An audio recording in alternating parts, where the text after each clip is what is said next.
할렐루야. 네, 우리 하나님의 말씀 함께 보겠습니다. 사도행전 9장 1절에서 9절까지의 말씀입니다.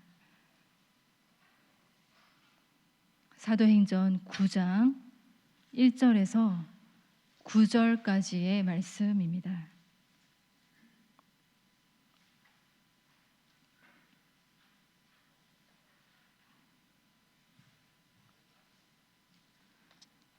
하나님 말씀 함께 합독하시겠습니다. 시작.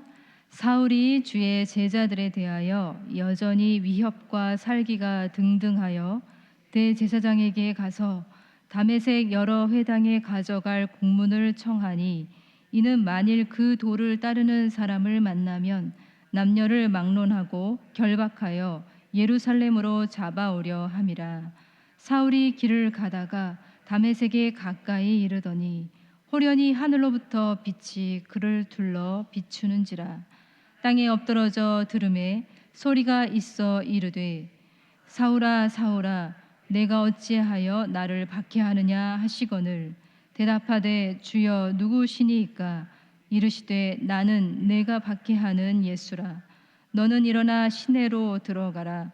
내가 행할 것을 내게 이를 자가 있느니라 하시니, 같이 가던 사람들은 소리만 듣고 아무도 보지 못하여 말을 못하고 서 있더라. 사울이 땅에서 일어나 눈은 떴으나 아무것도 보지 못하고 사람의 손에 끌려 다메섹으로 들어가서 사흘 동안 보지 못하고 먹지도 마시지도 아니하니라. 아멘. 정채봉 시인의 만남이라고 하는 시가 있는데요. 그의 시에 참 재밌는 표현들이 있어서 함께 나누어 보려고 합니다. 가장 잘못된 만남은 생선과 같은 만남이다. 만날수록 비린내가 묻어오니까. 가장 조심해야 할 만남은 꽃송이 같은 만남이다. 피어 있을 때는 환호하다가 시들면 버리니까. 그럴듯하죠. 자, 가장 비천한 만남은 건전지와 같은 만남이다. 힘이 있을 때는 간수하고 힘이 다 닳았을 때는 던져버리니까. 가장 시간이 아까운 만남은 지우개 같은 만남이다. 금방의 만남이 순식간에 지워져 버리니까. 그리고 마지막엔 이렇습니다. 가장 아름다운 만남은 손수건과 같은 만남이다. 힘이 들 때는 땀을 닦아주고 슬플 때는 눈물을 닦아주니까 라고 되어 있어요. 야, 여러분 어떠십니까? 여러분도 참 많은 만남을 만나 오셨죠. 그 중에서 여러분에게 가장 좋은 만남은 어떤 만남이셨나요? 아마도 지금까지도 우리에게 가장 좋은 만남은, 가장 결정적인 만남은 바로 우리에게 찾아오신 주님과의 만남이 아닐까 싶습니다. 그리고 주님을 만나는 사람과의 만남이 정말 좋은 만남이라고 생각이 되어집니다. 자, 그리고 오늘 우리는 또 주님을 뜨겁게 만난 한 사람, 바로 사도 바울의 이야기를 통해서 그를 만나보고, 그를 만나주신 우리 부활의 주님을 다시 만났으면 좋겠다는 생각이 듭니다. 부활의 주님을 만나기 전에 이 사울의 상태는 아마도 이 두 가지 단어로 충분히 설명이 될 것 같습니다. 우리 9장 1절의 말씀을 다시 한번 읽어보도록 하겠습니다. 시작. 사울이 주의 제자들에 대하여 여전히 위협과 살기가 등등하여 대제사장에게 가서. 자, 주의 제자들을 향하여 사울은 굉장히 맹렬히 끓어오르는 분노를 가지고 있었습니다. 그의 분노에는 위협과 살기가 가득했습니다. 이스라엘 족속 베냐민의 지파 히브리인 중에 히브리인, 율법으로는 바리새인이고 율법의 흐로는 흠이 없던 바로 그였습니다. 그는 유대교에 대한 신념, 굉장한 신념과 자부심을 가지고 있었고, 예수의 도를 전하고 있는 자들은 유대교의 이단자들로 판단하고 그들을 핍박하기 시작을 했습니다. 돌에 맞아 죽어가는 스데반을 지켜보면서도 8장 1절에 보면 그의 죽인 당함을 너무나도 마땅하게 생각했던 사울은 8장 3절에 보면 교회를 없애려고 날뛰면서 집집마다 돌아다니면서 남자와 여자를 가리지 않고 끌어내어 감옥에 넘겨 죽음으로 내몰고 그렇게 주의 제자들 사이에서 악명 높은 자로 명성을 떨쳐나가고 있었습니다. 그러나 그것도 모자라서 이 사도 바울은 9장 2절에 여전히 위협과 살기가 등등하여서 예루살렘에서부터 240km, 그러니까 일주일 정도 걸어야 갈 수 있는 바로 거기까지 흩어져 있는 그리스도인들을 잡기 위해 예수를 쫓는 사람은 누구라도 결박하여 잡아 가둘 수 있는 그 권한을 대제사장으로부터 받아서 다메섹 그곳을 향해서 달려가고 있었습니다. 여러분, 사도 바울은 굉장한 추격자였어요. 분노의 추격자였습니다. 그의 목표물은 굉장히 정확하고 목적이 뚜렷하고 흔들림이 없는 추격자였어요. 여러분, 사도 바울은 마치 먹잇감을 앞에 둔 사나운 짐승과도 같은 사람이었습니다.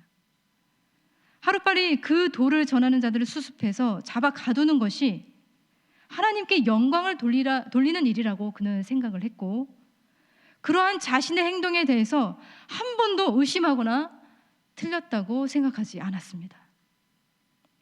그의 목적과 목표에 질문 따위는 필요하지 않았어요. 굉장한 열심을 가지고 있었습니다.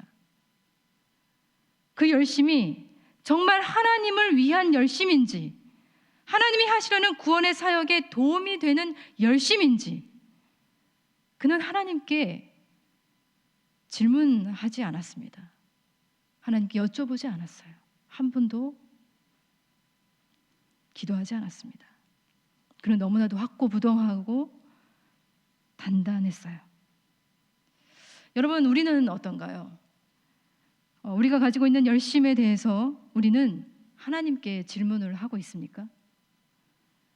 우리의 열심이 정말 하나님의 열심과 어울리는 열심인지, 아니면 하나님의 열심에 반대하는 열심은 아닌지, 하나님이 이루시려고 하는 구원의 여정에 도움이 되는 것인지 아닌지 우리는 하나님께 질문하고 있나요? 여쭤보고 있나요? 돌아보고 있습니까? 만약에 그렇지 않다면 우리의 열심도 어느 순간 어떤 낯설고 강력한 힘에 의해서 통제되지 않는 그 순간 호련히 우리의 열심이 멈추어질 수 있고, 그리고 산산조각 날 수 있습니다. 바로 사울에게 그렇게 찾아왔던 것처럼 말입니다. 자, 다메섹을 향하여 추격하고 있던 이 사도 바울, 아니 사울이죠. 그 사울은 한낮에 햇살이 내리쬐던 그 정오의 시간에 놀라운 일을 경험했습니다. 우리 3절의 말씀을 함께 읽어보겠습니다. 시작. 사울이 길을 가다가 다메섹에 가까이 이르더니 호련히 하늘로부터 빛이 그를 둘러 비추는지라. 아멘. 자, 통제할 수 없고 예측할 수 없는 그 일은 그저 길을 가다가 호련히 갑작스럽게 일어났습니다. 그에게 회심의 사건이 일어날 법한 어떠한 전조 증상도 또 어떠한 준비도 사실은 없었습니다. 그저 길을 가고 있었을 뿐이에요. 그리고 한낮의 태양빛이 강렬하게 내리쬐고 있었을 뿐이었습니다. 그러나 그 시간에 그보다 더 강렬하고 더 엄청난 빛, 말할 수 없이 압도적인 그 빛이 하늘로부터 그를 덮쳤습니다. 그 빛에 의해서 그는 포박당하고 엎드러지고 맙니다. 자, 그 빛은 바로 부활의 주님으로부터 나오는 빛이었습니다. 하늘로부터 빛이 그를 둘러 비추는지라. 자, 보시기 바랍니다. 그는 위협과 살기로 가득한 추격자였지만 사실은 반대로 그가 오히려 추격을 당했습니다. 부활의 주님이 그를 추격하셨습니다. 빛으로 그를 추격해서 그를 넘어뜨렸습니다. 그분에게서 흘러나온 빛의 관역을 막고서야 그는 멈추었고 넘어졌습니다. 하나님의 끈질긴 그 사랑의 추격에 의해서 그는 넘어진 거예요. 여러분, 이 하나님의 이 사랑의 추격, 그에게 비추어진 빛의 쏘임은 바로 그런 것이었는데, 그것에 대해서 많은 학자들은 굉장히 다양하게 표현을 합니다. 존 스토트는 하나님의 이러한 추격을 이렇게 표현합니다. 하늘의 사냥개라고요. C.S. 루이스는 이렇게 표현합니다. 자기 물고기를 갖고 노는 하늘의 낚시꾼이다라고 얘기해요. 자기 물고기를 갖고 노는 하늘의 낚시꾼. 잡았다 요놈. 이렇게 추격하는 거죠. 당신의 사람들을 포기하지 않고 결국 그 품으로 인도하시기 위해서 끈질기게 애정어린 추격을 하시는 하나님을 그렇게 표현을 하고 있어요. 오늘 본문의 말씀에서도 하나님은 빛의 추격자로, 사랑의 추격자로 등장하고 계십니다.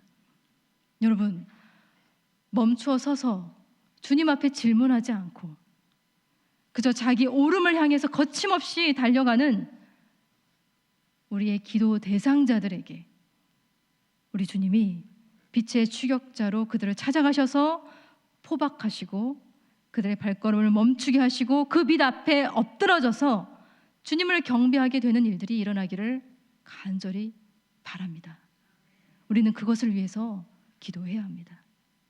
사도 바울은 자신을 추격하여 넘어뜨린 이 빛을 회상하면서 고린도후서 4장 6절에 이렇게 언급을 합니다.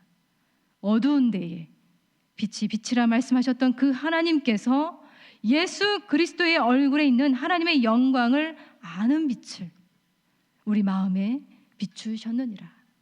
놀라운 회상이에요. 그리스도의 얼굴에 있는 하나님의 영광을 아는 빛이라 말하고 있습니다.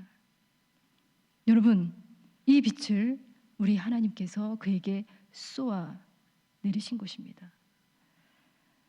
그리고 그 빛을 우리의 사랑하는 사람들도, 우리의 기도 대상자들도 다 누릴 수 있었으면 좋겠습니다. 자, 우리가 기억해야 될 점은 사실 우리 주님이 이 야수처럼 포악하고 맹렬했던 이 사울을 굉장히 강하게 힘으로 밀어붙이면서 최면적인 상태에서 어떤 행동을 하도록 제압하지 않으셨다는 사실에 있어요.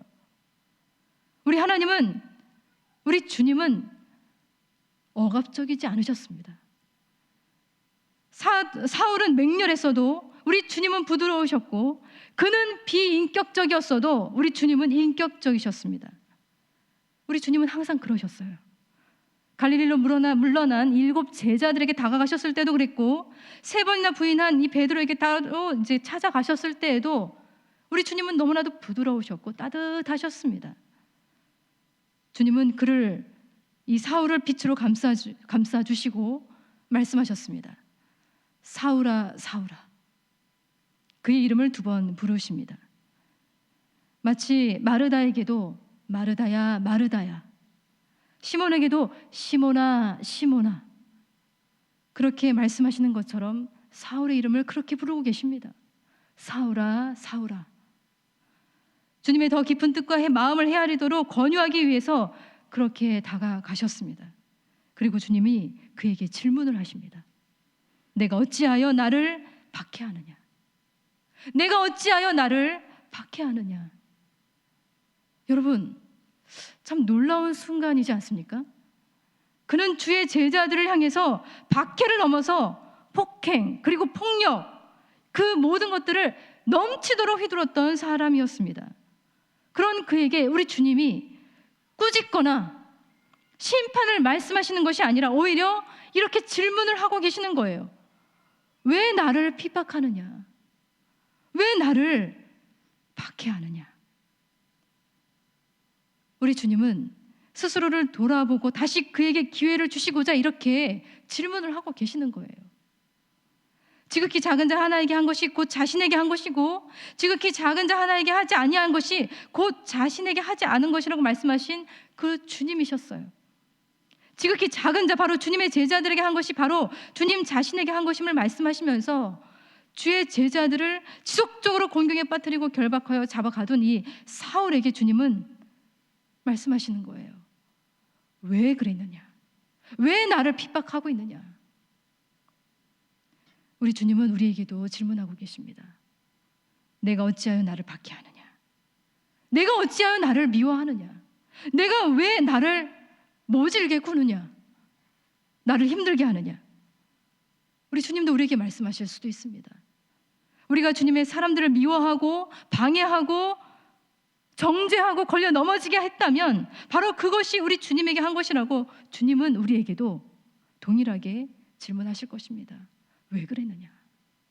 왜 나를 힘들게 하느냐? 주님은 우리에게도 스스로 돌아보고 기회를 주시고자 이렇게 질문을 하시는 것일 것입니다. 그러나 사울은 그분의 질문을 이해할 수 없었습니다. 빛으로 찾아오셔서 자신의 이름을 부르시는 너무나 낯선 그분 앞에 엎드러진 그는 너무 혼란스러워하기만 했을 뿐이었습니다. 그는 대답 대신에 오히려 질문을 하고 있어요. 주여 누구시니까? 주여 누구시니까? 빛으로 나에게 찾아오시고 나를 둘러싸신 당신은 누구십니까? 나의 걸음을 멈추게 하신 당신은 누구십니까? 나에게 지금 이 순간에 질문하시는 당신은 누구십니까? 주님의 질문과 그의 질문이 계속해서 이어지고 있습니다. 여러분, 우리는 어떻습니까? 우리는 주님을 잘 알고 있습니까? 우리를 사랑하고 우리가 또한 사랑하고 있다고 하는 그분에 대해서 우리는 잘 알고 있습니까? 만약에 지금 이미 다 안다고 생각하고 주님이 누구신지 찾지 않고 질문하지 않고 알려고 하지 않는다면 여전히 우리는 그분을 전혀 알지 못하고 있는 것일 겁니다. 우리도 주님께 질문해야 돼요. 주님은 누구십니까? 나에게 찾아오신 주님은 누구십니까? 주님이 어떤 분이신지 계속해서 나에게 알려주십시오라고 우리 주님께 질문할 수 있어야 합니다. 말씀을 통해서 부지런히 찾고 간구해야 할 것입니다. 그래야 우리 주님이 이렇게 약속하실 거예요. 나를 사랑하는 자들이 나의 사랑을 입으며 나를 간절히 찾는 자가 나를 만날 것이니라. 이 복이 우리 모두에게 임할 수 있기를 축복합니다. 나를 간절히 찾는 자가 나를 만날 것이니라. 이 질문, 주님 누구십니까? 당신은 누구십니까? 이 질문은 사실 평생 사울이 주님께 던졌던 질문이었고 그가 이방인들에게 전해주었던 답이기도 했습니다. 우리 주님이 어떤 분이신지 온전하게 복음을 전했던 바로 사울이었습니다. 주여 누구시니까? 이제는 주님의 답변이 들려옵니다. 나는 내가 박해하는 예수라. 나는 내가 박해하는 예수라. 예수라는 그 이름이 너무나도 선명하게 그 빛으로부터 살아있는 음성으로 또렷이 전해지는 그 순간에 그는 엄청난 혼란에 사로잡히게 되었습니다. 거짓이라고 그렇게 판단하고 정죄하고 끊임없이 분노하며 정죄했던 그 이름이었습니다. 그 이름의 주인공이었어요. 그의 단단한 세상이 부서지고 있었습니다. 옳다고 생각했던 그의 모든 세상이, 단단했던 그의 확고부동한 이 신념이 산산조각 나고 뒤집히고 있었습니다. 확실했던 그의 터전이 흔들렸습니다. 예수라고 하는 이 이름의 이 새로운 존재가 그의 영혼에 각인되는 그 순간이었어요. 칼 바르트는 그의 순간을 이렇게 표현을 합니다. 내가 서 있는 언덕은 시면이고 내가 의지하고 살아온 인간성은 자기 상실이며 내가 가지고 있었던 명백성은 암흑이라고요. 무너지고 찢어지고 부서져야 하는 세상은 그가 강렬히 추격해 왔던 그 세상이 아니라 바로 그 자신이 구축해 왔던 세상이었음을 그는 알게 됩니다. 보고 있지만 전혀 보지 못했던 자신, 바로 암흑 속에 이리저리 헤매었던 자신이 바로 찢어지고 부서져야 할 세상이었음을 그는 깨닫게 됩니다. 그리고 주님은 그에게 계속 말씀하고 계세요. 자, 6절의 말씀을 함께 읽어보도록 하겠습니다. 시작. 너는 일어나 시내로 들어가라. 내가 행할 것을 내게 이를 자가 있느니라 하시니. 아멘. 주님은 지금까지 그가 해왔던 것에 대해서는 더 이상 관심을 두지 않고 계십니다. 과거는 더 이상 묻지 않고 계세요. 내가 행할 것, 이제 앞으로 그가 행할 것, 그가 만난 이 주님으로부터 새롭게 주어진 이 비전과 목표를 향해서 그가 새롭게 초대되고 있고 새롭게 빚어지고 있고 새로운 사명으로 거듭나게 될 것임을 우리 주님은 말씀하고 계십니다. 그리고 이 일이 있고 난 후에 사울의 상태는 1절의 말씀과는 완전히 다른 상태가 되고 말합니다. 우리 8절과 9절의 말씀도 함께 읽어보겠습니다. 시작. 사울이 땅에서 일어나 눈은 떴으나 아무것도 보지 못하고 사람의 손에 끌려 다메섹으로 들어가서 사흘 동안 보지 못하고 먹지도 마시지도 아니하니라. 아멘. 네, 조금 전까지만 해도 모든 것을 이끌고 앞장서 왔던 그가 이제 다른 사람의 손에 이끌려 들어가고 있습니다. 눈은 떴지만 아무것도 보지 못하고 있어요. 빛으로 눈이 먼 그는 사흘 동안이나 어둠 속에 갇히게 됩니다. 사흘이에요. 우리 주님이 죽었다가 다시 살아나신 시간만큼의 사흘입니다. 그 사흘 동안 어둠 가운데 눈먼 채 머물면서 먹지도 마시지도 못했던 이 사울이었습니다. 그러나 그 시간은, 그 어둠의 시간은 바로 이전에 사울이 죽고 부활의 빛으로 새로운 사울이 창조되는 그러한 시간이었습니다. 그의 인격이 변화되고 그의 목적이 새로운 방향으로 틀어지는 바로 극적인 반전의 시간, 격변의 시간이 바로 그 시간에 일어났던 것입니다. 전에는 대제사장의 권세를 등에 업고 의기양양하게 위협과 살기를 가지고 그리스도인들을 잡아 가두기 위해서 나아갔던 그가 이제 진정한 대제사장이신 예수 그리스도의 권세 아래서 그리스도의 표대를 향해 복음을 들고 이방인에게로 나아가는, 그렇게 창조되는 그런 시간을 그는 보내게 되었습니다. 그 도를 핍박하는 자가 이제 그 도를 전하는 자가 된 거예요. 이렇게 부활의 주님을 만난 이 사울의 모습을 보시기 바랍니다. 이전의 사울과는 너무나도 다른 사울이 그는 되어가고 있습니다. 사울이라고 하는 이 한 사람의 인생에 일어난 이 생애 전환이 이제 우리에게도, 우리가 정말 오랫동안 기도하고 있는 사랑하는 사람들에게도 일어나기를 우리 간절히 기도했으면 좋겠습니다. 우리 빛으로 잠시 눈이 멀더라도 주님을 만나 새롭게 창조되는 그 시간들이 그들에게도 일어날 수 있기를 간절히 기도하기를 원합니다. 보아도 주님을 제대로 보지 못하는 눈은 잠시 멀어도 괜찮은 눈입니다. 잠시 멀어서 보지 못하더라도 다시 새롭게 눈을 뜨게 될 때 확실하게 보게 될 예수께서 그들에게 보여질 수 있기를 소망합니다. 여러분, 주님은 지금도 인격적으로 우리에게 다가오셔서 부드럽게 우리를 만나주시는 분이십니다. 그 주님이 우리에게도 빛으로 다가오셨고 우리 기도 대상자들에게도 다가가시고 그들에게도 질문해 주시고 우리 또한 질문하면서 주님 안에서 주님이 정말 누구신지 그 답을 알아갈 수 있는, 그 복음의 진리를 알아갈 수 있는 놀라운 은혜가 우리에게도 충만하게 일어나기를 소망합니다. 우리 이 시간에 함께 기도하겠습니다. 우리가 주님을 만났어도 이전의 우리와 지금의 우리 사이에 어떤 변화가 없다면 우리는 다시 주님을 만나야 합니다. 사울처럼 다시 만나야 할 것입니다. 우리를 만나주신 주님이 문제가 아니라 바로 주님을 만난 우리가 문제입니다. 주님을 끊임없이 잊어버리고 주님의 음성을 잃어버리는 우리가 문제입니다.